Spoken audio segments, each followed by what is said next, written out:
Dickie.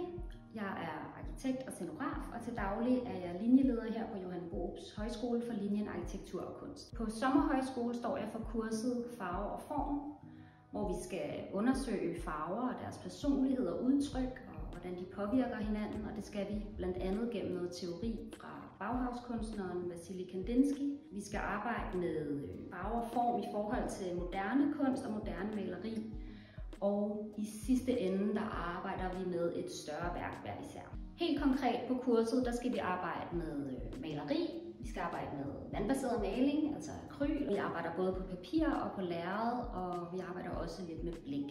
Man skal melde sig til sommerhøjskole, hvis man er nysgerrig og har lyst til at eksperimentere med sit kunstneriske udtryk og lære noget teori.